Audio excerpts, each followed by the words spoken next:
नमस्कार. आनंद सोहळा. आज 17 जुलै.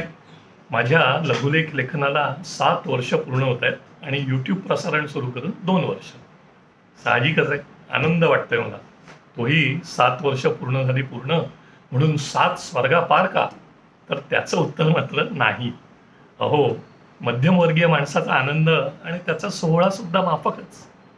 स्वांत सुखाय सुरू झालेला प्रवास तुम्हा सगळ्यांच्या भरघोस प्रतिसादामुळे आनंदाची देवाणघेवाण झाला. आधी नुसतंच लिखाण होतं, मग बोनसची कल्पना आली आणि काय सांगू महाराजा, बहार आली. त्यामुळे माझे सगळे स्नेही आप्त यांना मी कामाला लावतो आणि तेही आवडीने करतात. गेल्या वर्षी आणि यंदा 2 आनंद सोहळे साजरे केले. त्यातही यंदाच्या गाणी, चित्र, नृत्य असं तिन्ही समाविष्ट केलं.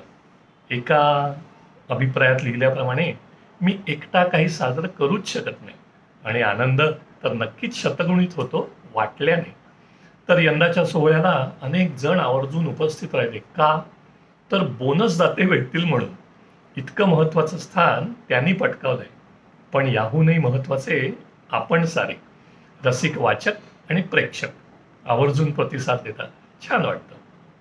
एक गमतीचा प्रश्न असायचा, समजा की तुम्हाला कोणी महागडी गाडी दिली भेट म्हणून, अगदी फुकट, पण अट एकच, लोकांना कळणार नाही की तुमच्याकडे ती गाडी आहे. अशाच वेळी चालवायची. कोण होकार देईल? तसंच प्रतिभा भले असेलही कोणाकडे, तिचं कौतुक करणारेही हवेत ना. त्यामुळेच तुमच्या प्रतिसादामुळे हुरूप येतो, एवढं खरं. बाकी सोहळा किती, कसा, काय करावा हे ज्याची त्याची आवड आणि क्षमता. कुणी एकांतात गाणी ऐकतो तर कुणी गणपती विसर्जनाच्या मिरवणुकीत बेभान नाचतो. दोन्हीही आनंदच की. आजचा धरून गेले 7 दिवस मी 7 रसिकांचे प्रतिसाद पोस्ट केले. विविध प्रोफाईलची मंडळी आहे, एकच समान धागा. सगळे माझे रसिक, लघुलेख वाचक, प्रतिसाद देणारे. अजून काय लिहू, भरून पावलं. असाच लोभ असू द्या. मी जो लघुलेख सप्तवर्षपूर्ती 2024. आजचा बोनस. आईचा वाढदिवस असतो 15 जुलैला. 2च दिवस आधी छान साजरा करायचो आम्ही.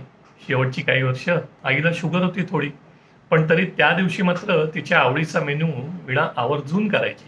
श्रीखंड पुरी आणि बटाट्याची भाजी. सांदीच्या ताटात भोवती महिरप, दिवा, असं सगळं. आणि या आनंद सोहळ्यात सगळ्यात महत्त्वाचं म्हणजे आईचं निर्वाज्य हास्य. आई गेली त्या वर्षीचा आणि आदल्या वर्षीचा या सोहळ्याचा फोटो. आनंद कसा पानभर ओसंडतोय. नमस्कार.